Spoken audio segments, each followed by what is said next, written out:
This is episode 27, and it's a solo episode with me, Tiffany Hinton, and we're talking about getting our chicken coop today on Cultivating Guts.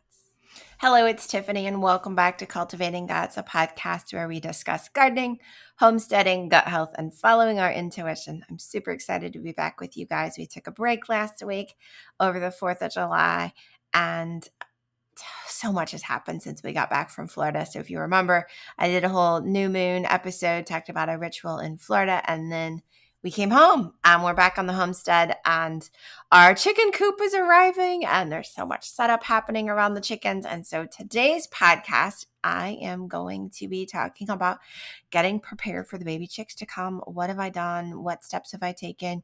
And hopefully helping some of you that are on the fence about, thinking about, do I get the chickens? Do I not get the chickens? Can I get them in the summer? We'll talk through some of that today. And also, I'm simultaneously video recording, so you can see this podcast video on Spotify or on our YouTube channel, which is youtube.com/Tiffany Hinton. Hello, if you're on video. It's so nice to see you. And before we get started, I want to make sure you subscribe, rate, and review the Cultivating Guts podcast. Send me your screenshots of your review to Tiffany@gfmomcertified.com. And we will send you our free 4-day Hacking Your Health Gut Detox plan. And if you are listening and you find a favorite part, a silly face, something in the video or in the podcast that just hits you over the head and you're like, oh my gosh, take a screenshot and send that to Instagram stories and tag us at GFMomCertified or at Cultivating Guts.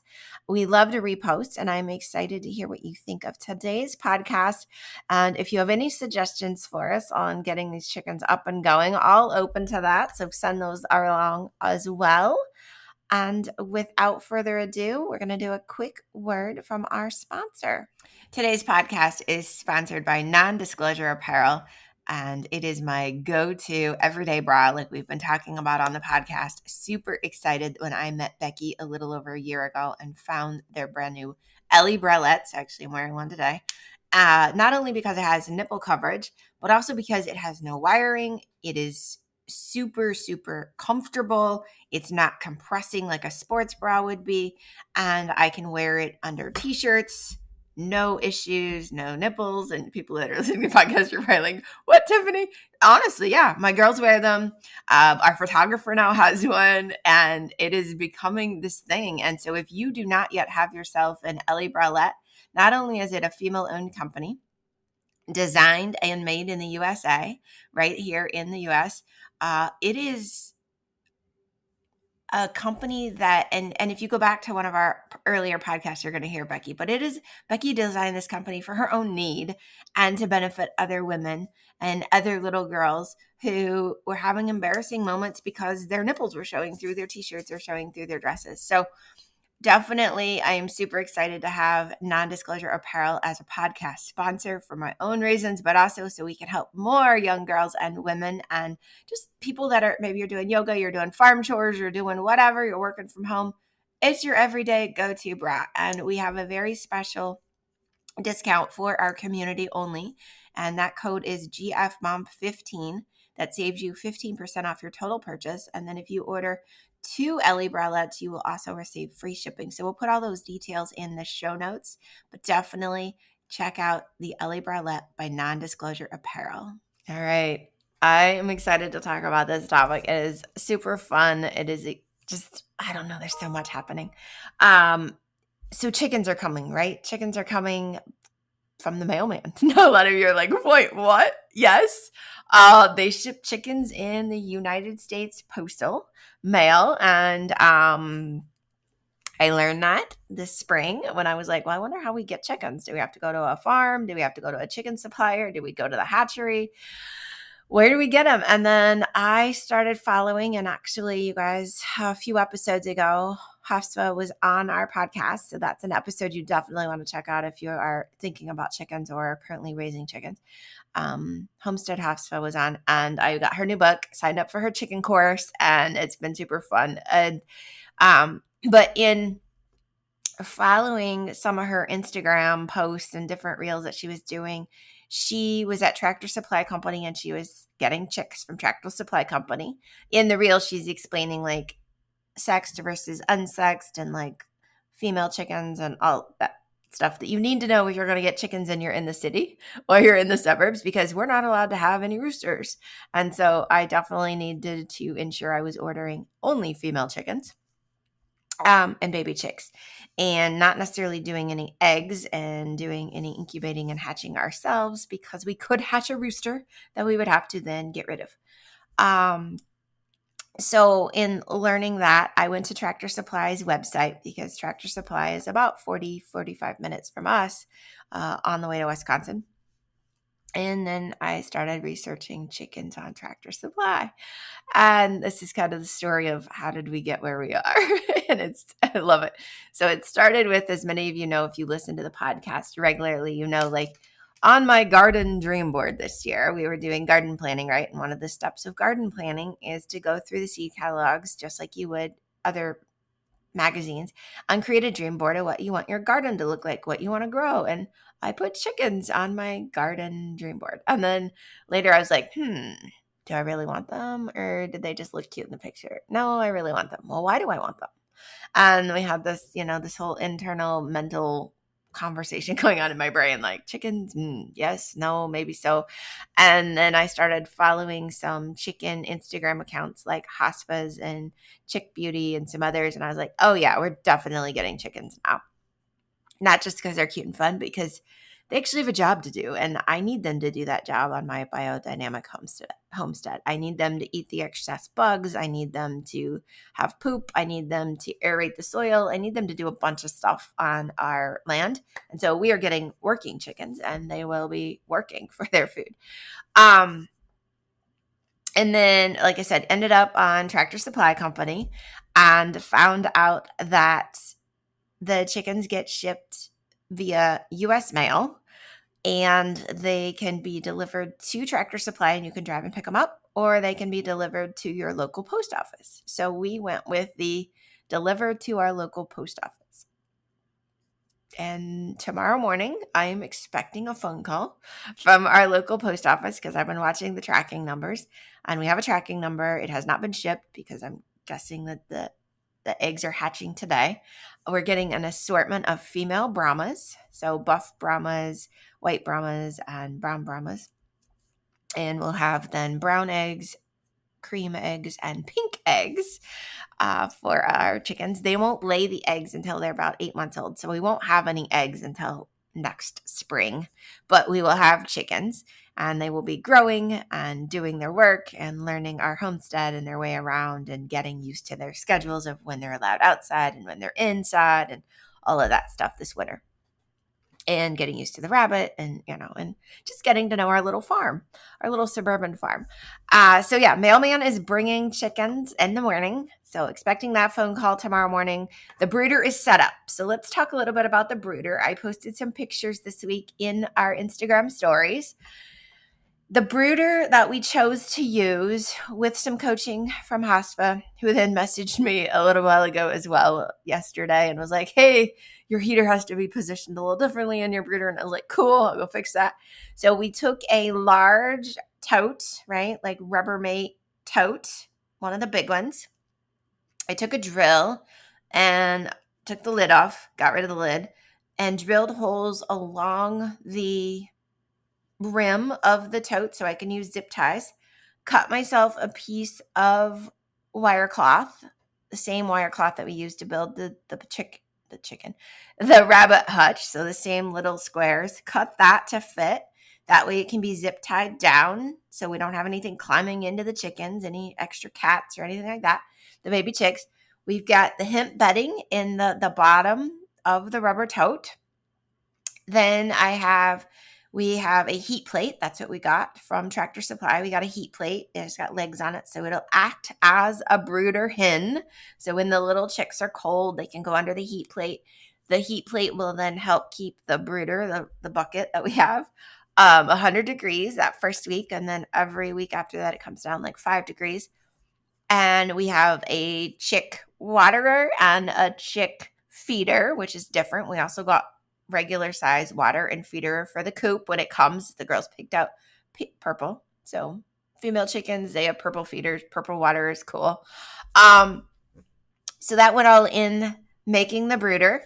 Then we had to figure out, well, what are we going to feed them? And what electrolytes are we going to get? So we got powder electrolytes to go in their water, because when the chicks first arrive, I've learned the first thing you got to do is dip their beaks in water. So then they'll hydrate and they'll get their electrolytes. We chose to use medicated chick feed crumble, Neutrina. After watching a whole episode at a class that HOSPA held with Neutrina and learning about how they put essential oils and they put certain herbs in their feed intentionally, we're going to use the Neutrina feed. It is a little bit more pricey if you're somebody that's cost conscious, but I want to go the organic route. I want to make sure we have eggs that are good, high in protein, good with omegas, not high in cholesterol, none of that stuff. I also want to make sure our chickens are healthy and they make it through the winter. So we're going with the Neutrina medicated crumble for chicks. Picked up our grit. So a lot of you are like, grit, what's that? Well, every chickens have, right? They have a, oh my goodness, the words are escaping me. It'll come back. Anyway, they have to eat the grit because they don't digest their food. Their food has to go through and be gritted up with the grit. So there's different size grit. There's chick grit that you'll feed the chicks when they're a week plus. And then there's chicken grit that we'll mix in later when they're a little bit bigger. Our little chicks are going to live in this little Rubbermaid brooder inside the greenhouse until they're 10 weeks old. And then when they're 10 weeks old, they get to move into their coop. And I'm excited about not just the little chicks coming and making little videos and showing them to you all over Instagram and stuff, but I am also excited about them getting to explore the garden and getting the garden fenced in, the potterage area, not the herb garden, because that's got stuff that's toxic and, and we know poisonous plants. I grow some of that stuff. So no, not there, but actually getting them into the potterage to eat little bugs and to find little roly-polies and squash bugs and aphids and eat that stuff. And I am excited for the poop. And some people are like, why, Tiffany? I'm excited for the poop to go into the composter because before we left for Florida, I went ahead and built the pallet composter from the biodynamic book that I have on moon gardening. And so that's been having, things that we pull, grass clippings, produce clippings, tops of fruit and whatever going in there. And then we added roly-polies to there because we did a roly-poly trap with an orange. Okay. So basically you take an orange and you make slices and you put it down not inside the dirt, but you push it down a little bit so it's level with the dirt. And then when it's cool out at night, the roly-polies all go to the orange to eat. And then you go out in the morning and you scoop with a pair of gloves, preferably. You scoop up the orange and all the roly-polies around it, and then you take and put those in your composter. And then the roly-polies will help decompose all of that stuff for us. So we're moving roly-polies out of the potager over to the composter. Next year, I'll probably actually order some earthworms and add those to the compost as well as the compost starts to build. So that's happening. We ordered our coop, as some of you know, it's been in our stories from Carolina Coops. That was another big decision. Do we get a $200 chicken coop from Tractor Supply or from Amazon? People tell me they only last a year, maybe not even. They're not very good. Or do we just spend the money and get a really nice chicken coop that we know is going to last 15, 20 years, that we know is going to be an addition to our property, that's going to be aesthetically pleasing to the eye, and is going to, just grow with our growing homestead. And so I looked on Etsy for a while because we built our own greenhouse, as many of you know, and bought the lumber and did all of that. I looked on Etsy for greenhouse plans and I knew kind of what I wanted. I wanted a greenhouse that kind of looks, or not a greenhouse, a chicken coop that kind of looks like a barn. I just kind of like that. And then I was like, no, I don't want to have to do all of that. Then we found Carolina Coops, and In a few weeks, you guys, we're going to have Matt, the owner of Carolina Coops, on the podcast. So we'll get to learn from Matt kind of why he started Carolina Coops. But we found Carolina Coops on Instagram. Again, I find a lot of stuff on Instagram. And I was like, oh my gosh, I love it. They have 3-4 different varieties of coops that they make. And they can be painted any color you want. You can get a little cupola to go on top if you want, which is like with the weather vane. We're not doing all of that. You could get Dutch doors. It's just like awesome. And he's got videos and he's got helpful tutorials and 5 stars all the way around. Like, I have seen no complaints about any of their coops, whether I'm on somebody else's YouTube channel or nothing like that. And then I learned like family-owned business, supporting somebody in the U.S., supporting somebody that also gives back to the community. He just did a big build in the Mendocino jail, so that's out there. We'll talk about that on the podcast when Matt's on. And so somebody that's like consciously aware. And so I want to support their family and I want to support their business. So we ordered our American coop style from Carolina Coops in February, right? And that's like 5 months later. Our coop is arriving tomorrow. By the time this podcast comes out, our coop will be here. And so we're going to paint it white. It's going to have a black roof. I have this like childhood vision of these farms that I used to grow up around where the house and all the outbuildings were the exact same color, right? And my husband's like, Tiffany, you're nuts. That doesn't make any sense. Well, maybe it's the Capricorn, maybe it's my Virgo moon, but I want something that's like that. So the greenhouse is white. The bunny hutch is white. The chicken coop will be white with a black roof. And we'll see if next year, if I splurge and I reside our house and garage to be white as well with black shingles. And then we would have this matchy stuff going on. So if you're listening and you're like, oh my gosh, me too. I know, right? When you drive by a farm and all the buildings are the same color and everything matches, it just looks sharp. It just looks nice. Looks like I got their stuff put together. They're organized. They know what they're doing. Well, whether they are or not, I don't know. But that's how it looks from the road. And I like that. So I would like to do that with our homestead over time, is make everything kind of similar color schemed. And so it all kind of is matchy. So yeah, so chickens come, mailman, right? Chicken coop is coming on a semi truck, and then we have to assemble it. So you can watch over the next 2 weeks as we get it assembled, painted, and ready to go. And then we're going to do introduction of the chickens at 9 weeks and at 10 weeks to their new coop, get them associated with that. We're going to be using a rain barrel.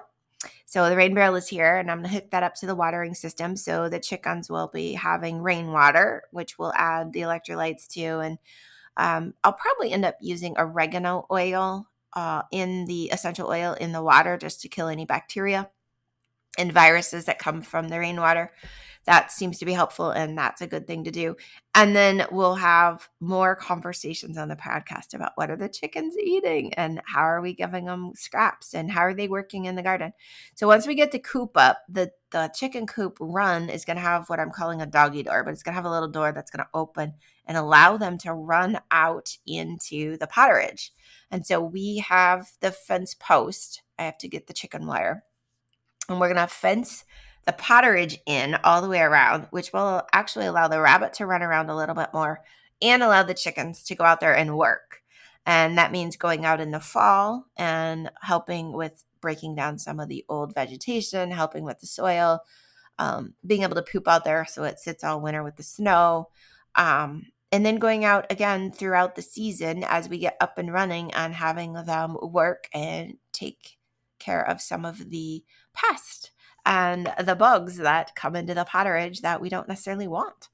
And it'll also allow the chickens to have free range, right? To be able to get out in their chicken run, but also get out in the potterage as well and give them space. And so that's going to be fun.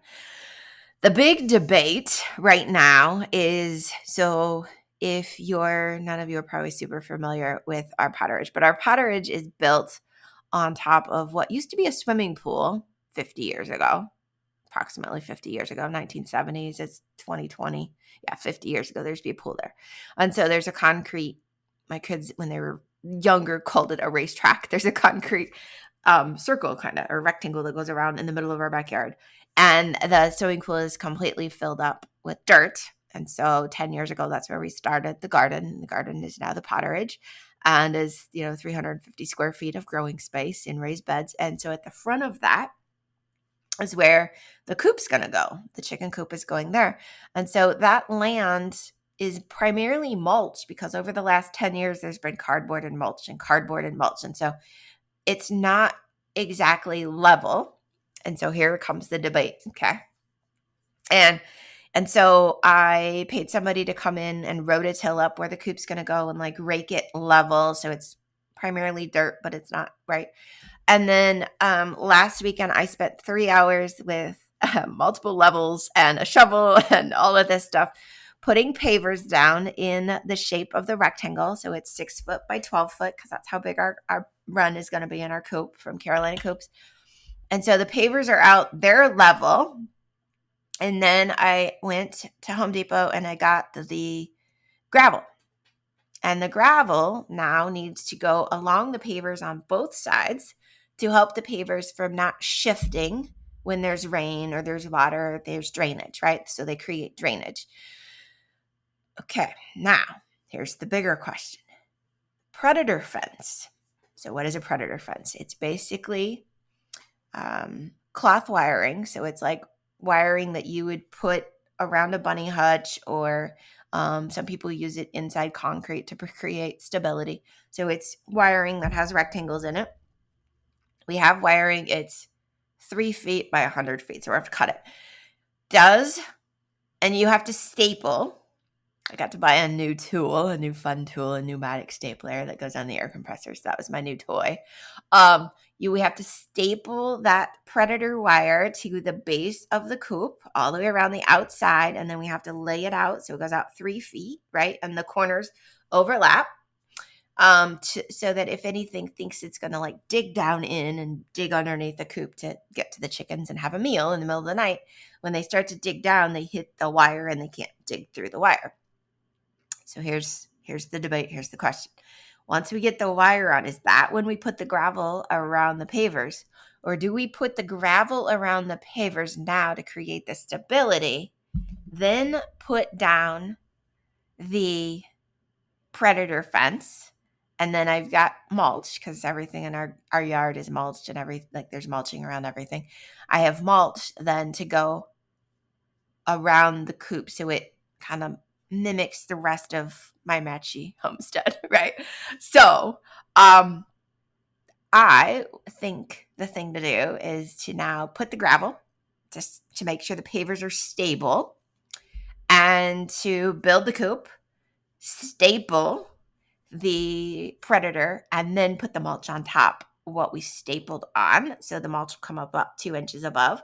Over time, with biodynamic gardening, the mulch will break down to become dirt. And then what will happen is that the predator gate fencing, grate, whatever you want to call it, will be buried between that 2 inches of that breakdown mulch that becomes dirt. And underneath of that, we would have the gravel. So we would have drainage into the soil. Now, I am not a civil engineer. I've not asked a civil engineer this question yet, but that is the debate. Does the gravel go first and then the mulch, or does the predator fence, then the gravel, then the mulch go? Weigh in on that on Instagram. Tell me what you think. What order does that go in? Very curious, because we don't want our chicken coop to shift or sink or, I don't know, get out of whack because the ground decides to erode in one place or the other, right? So that's the larger debate that's going on. But yeah, so for this podcast, chickens are coming, mailman. Coop is coming on a semi-truck. It will be assembled. The brooder is built. And again, Tractor Supply Company there. Chickens were ordered through Tractor Supply Company. The hatchery is sending those through the mailman. And we are ready to get going and rocking and rolling with these baby chicks. Now, the other question is, why are we getting chickens in July? And why did we not get them in March or around Easter like normal people? First off, my answer is we're not normal. We're weird. But second answer, my kids are actually starting to tell people that now too. We're not normal. Absolutely love that answer. But second thing is that in order for baby chicks to survive, they need 100 degrees. And so now with the greenhouse being built, it's a lot easier for me to maintain 100 degrees for them because the greenhouse is about 100 degrees every day. So I'll put the heater on, the brooder on at night so that their heat maintains. But majority, that's one reason we're getting the chicks. Second reason we're getting the chicks in July is because we did go to Florida and I didn't want to just leave baby chicks laying around not knowing what was going to happen or have to have somebody up to watch them before us. And I wanted to make sure we were within 10 weeks of receiving our coop from Carolina Coops so that our chickens wouldn't have to become greenhouse chickens and live in a greenhouse their whole life, that we actually had a coop to put them in. So those are some of the reasons why we're getting them in July. But in all honesty, knowing that chickens don't normally lay a lot of eggs in the winter and they don't lay eggs until they're 8 months old, it's like perfect timing right now because they're going to be 8 months old come February. And they can start laying eggs with the spring. And if we would have gotten them in the spring, they would have been 8 months old in November. It's too cold to lay eggs. We would have waited another 4 months. And then, right? So then we got chickens 11, 12 months before they ever lay eggs for us. That's no fun. Let's just get them now. They get their eight months old and then they'll be laying eggs in spring. And the girls are excited. They're already looking at egg stamps on Etsy and we can get egg crates and stamp them. We're just debating on what we want to call our egg farm. Do we call it the Cultivating Guts farm? Do we just call it, butt nuggets? Because that's what they keep saying and they're so funny. Eggs are now also called butt nuggets because they're chicken nuggets that come, they're eggs. Or do we want to call it something else like Hinton Farm or Hinton Homestead or I don't know. So more to come on that. There's so much exciting stuff when it comes to the chickens. So I will leave you with where we are now. And if you want to follow along and see how the coop gets built and see the baby chicks and check all of that out as we're getting chickens on the homestead and becoming a regular suburban farm, check us out on Instagram at GFMomCertified.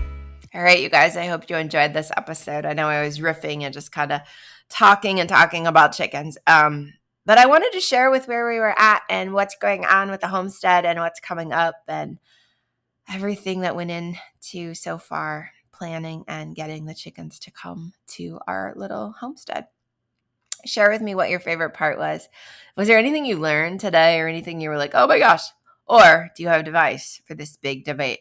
Is it the predator fence or the gravel first? So also share with me your answer on Instagram at GFMomCertified. Ask me any questions you have. If you need information about any of the resources we talked about or you need links to find Homestead Hospice or Carolina Coops, let me know. I'd love to share those with you. Send me a private message. I am here for you, and I am excited to see if any of you are encouraged or inspired to get your own chickens. Satnam, I love you guys. So if this episode was super great for you, remember to share it with your friends and send it to anyone who may love some inspiration or information that we shared today. To get our newest book, The Ultimate Greenwich Gardening Planner, you can visit Amazon or our website, www.cultivatingguts.com, and you can get everything you need to get growing and cooking and having fun with your own food. Also, remember our podcast sponsor today is NonDisclosure Apparel, and our private community code is GFMom15. So we'll put that in the show notes, and we'll also put that in our bio for Instagram. So if you're looking to find an everyday bra for yourself that's super comfortable and amazing, whether it's for you or your daughters, check out NonDisclosure Apparel. Thank you so much for joining us today on Cultivating Guts.